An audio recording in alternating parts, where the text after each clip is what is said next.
want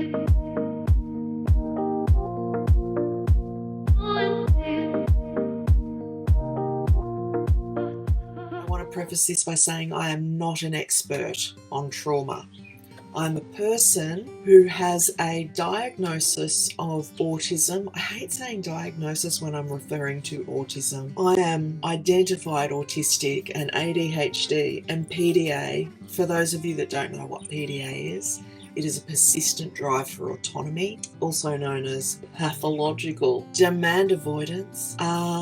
But before I was identified as autistic, ADHD, PDA, I received a diagnosis when I was around 23, I think, of CPTSD, which is complex post-traumatic stress disorder. And that is obviously related to trauma. Trauma that is not associated with being autistic, although I kind of feel like it is. If I really got in there and dissected it, it's not directly related to being autistic, so it's not related to any of the fallout, being misunderstood or being isolated or anything like that. It's not something I talk about a lot. I realise I probably should talk about this more. Question comes up a lot around the difference between trauma and autism. It's such an interesting discussion. So there was a time where, in regard to diagnostics, the first thing that we would look at in a child or an adult was whether, and it still is one of the first things we look at when people have social, emotional or behavioural differences or challenges, that one of the first things we look for is trauma in that person. So we delve deep into their history and their family dynamics, generational diagnostics, mental health history, all of that sort of stuff, which, makes sense. But once upon a time, if a person had a history of trauma, then we would rule out autism. Now we know better, and if you're autistic, you may know that, being autistic and having a background of trauma, they're not mutually exclusive. In fact, they're like a matching set of earrings sometimes. There are so many different varieties of trauma, different forms of trauma, different origins, the way that they manifest in people, the way that they are expressed in people is just, we couldn't talk about it all in one sitting. Now, having worked in the field where I was supporting this is before I knew I was autistic, so I worked in social work. I've been a teacher, and I've also worked as a social worker where I was supporting families whose children had some challenges or differences going on, and I'd go into their childcare centre or their school and I'd observe them and I'd take notes on my little notepad, and I would work with the child and the family and the centre or the school to come up with some supports and accommodations and to get to the bottom of what was going on. And of course, when we were filling out all the paperwork and checking off the checklist, trauma was the first thing we looked for. Now, we know that trauma can change a person's development. There is research to suggest that trauma can change DNA, which takes us into the field of intergenerational trauma. Now, there are people researching at the moment whether a great-grandparent having trauma is going back to whatever generation you want to. This is why it's called intergenerational.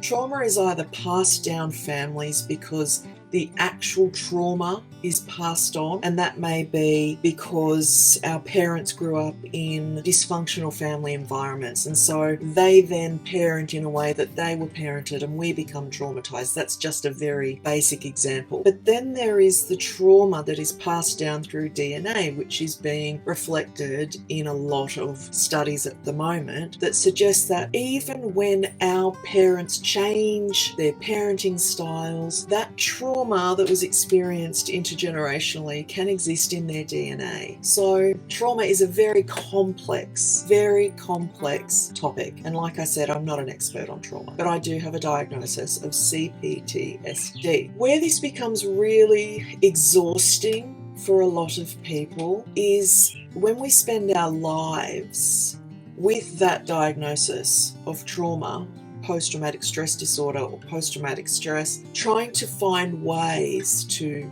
heal or overcome that trauma. And for me personally, I spent those 33 years reading self-help books, sitting with different types of therapists, psychologists, psychiatrists, counselors. God, I could rattle off 1,000 different kinds of therapies. I had books. I had bookshelves filled with self-help books, and I was prone to reading autobiographies from people who had suffered trauma as well and managed to come out the other side and go on to live happy lives, because I needed evidence, I needed proof, right? I needed hope. But because I wasn't identified autistic as well, all I had was this diagnosis that was CPTSD. And so everything I struggled with, everything about me that felt hard to live with, all of my challenges, I didn't recognize as disability related to being autistic, ADHD, PDA. I packed up this package that is me and wrapped it up inside of this CPTSD diagnosis. So I believed that all of my challenges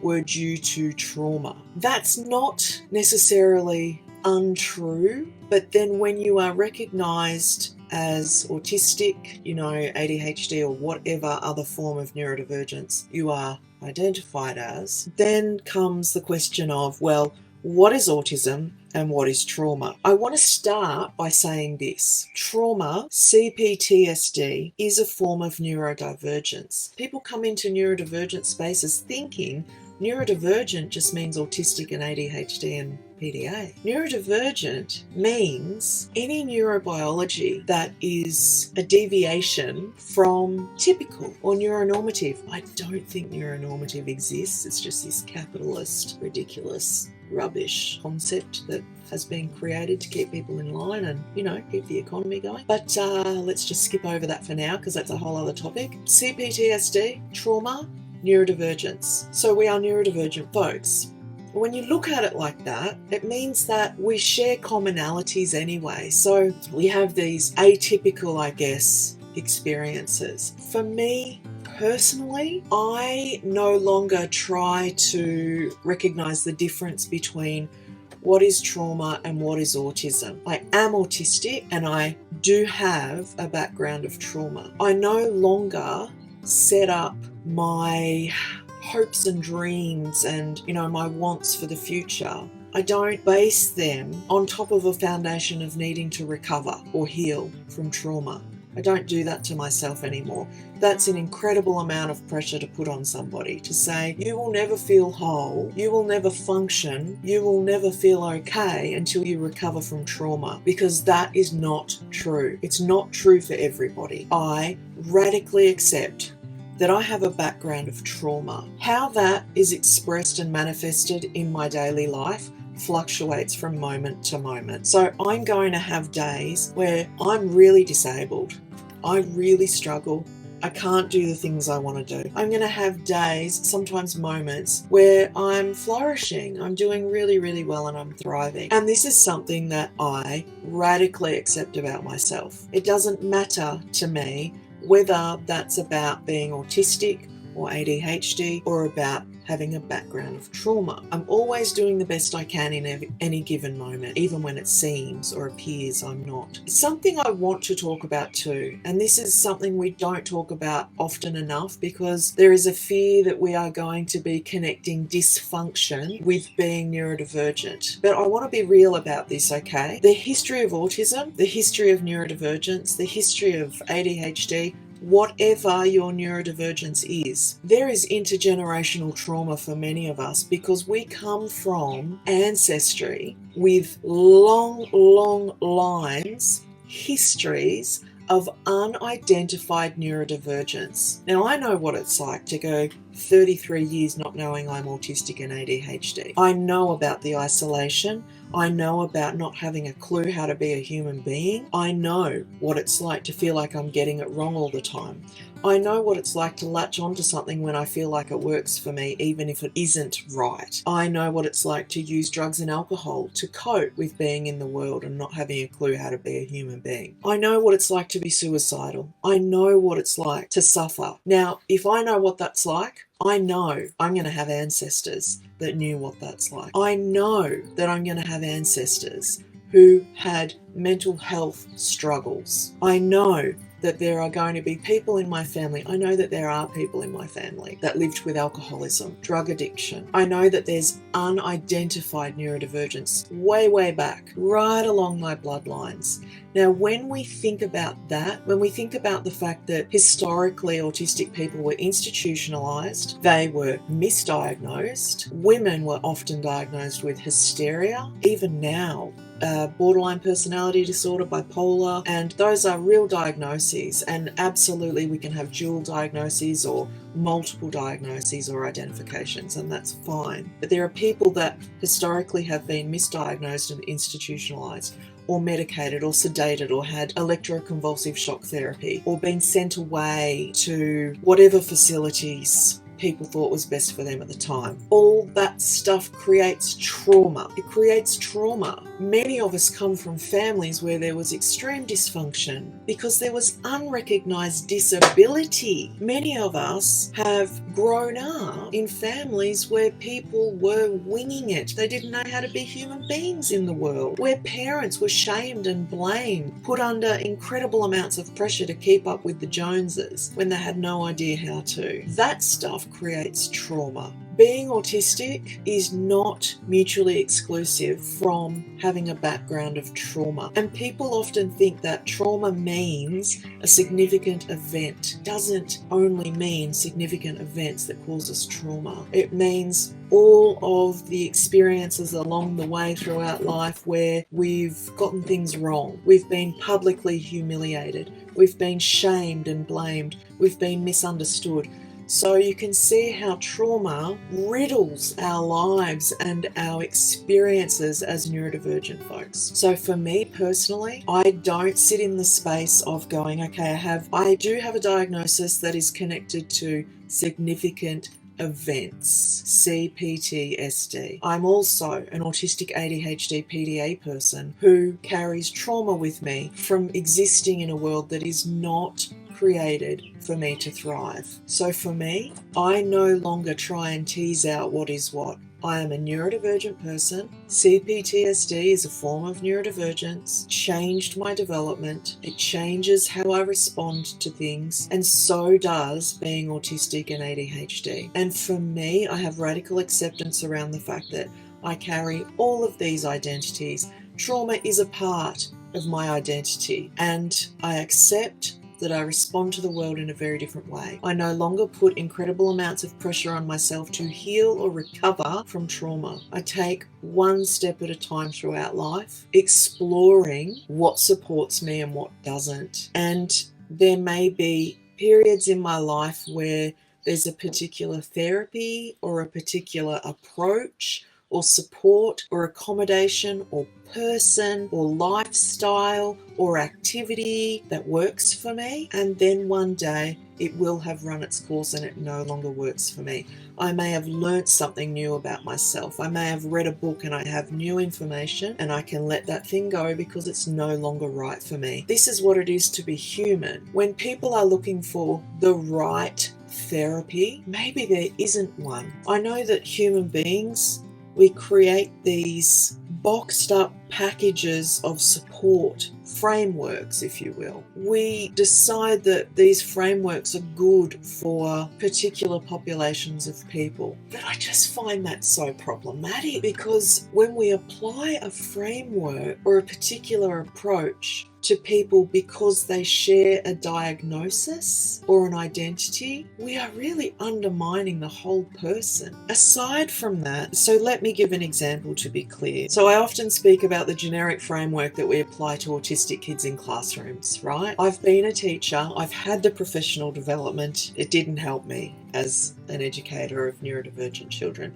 because what I was taught was put some notes up on the board, put a timer on their desk and give them some breaks. Not every autistic child is going to need that. We all need different things because we're all individuals. We share commonalities, but we're still individuals and we have differences. When we're throwing a generic framework at people, we are completely dismissing them. We are invalidating their experience as unique individuals. We do this with trauma as well. People hear the word trauma and there is this pedantic rush to be able to heal the person or help them overcome their trauma. And so as people that come away with a diagnosis of trauma, the first thing that we're encouraged to do is to find an approach that will help us recover. And now there's nothing wrong with that, but sometimes those approaches don't take into account intersectionality, which means that we carry different identities that need to be incorporated into whatever approach we're using. An example of that is that I am a white, Australian, English-speaking, autistic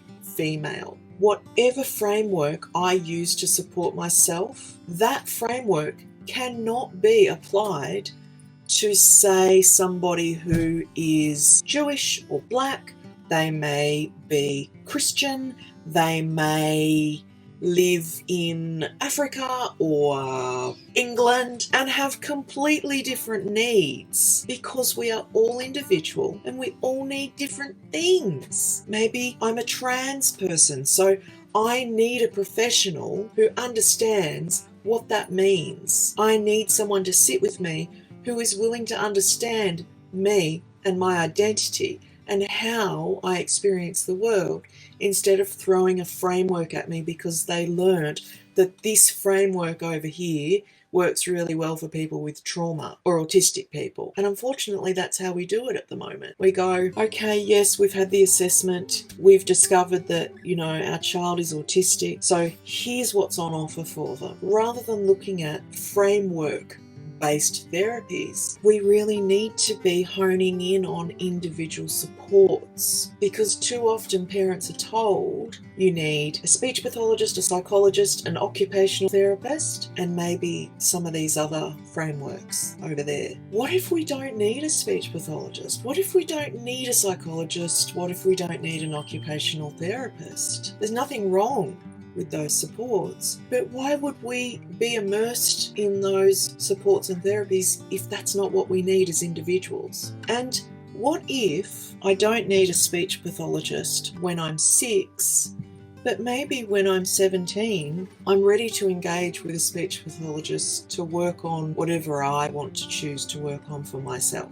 What if when I'm 9, I'm using an occupational therapist because I want to have a look at my sensory profile to learn some really great ways to support myself with my sensory seeking needs. And then when I'm 11, my sensory profile has changed a little, and now I'm seeking more vestibular input, or I've become tactile defensive and I need support with that. Our needs change all of the time. We're not just an autistic kid that's the same forever, so we need the same support forever. It's the same with trauma. The diagnosis of trauma that I had means that I have a history where I have experienced significant events that have changed the way I experience the world. But my trauma was manifested in a very different way, experienced by me in a very different way as a young person than how it was when I was a mother. When I became a mother, my trauma started to show up in other ways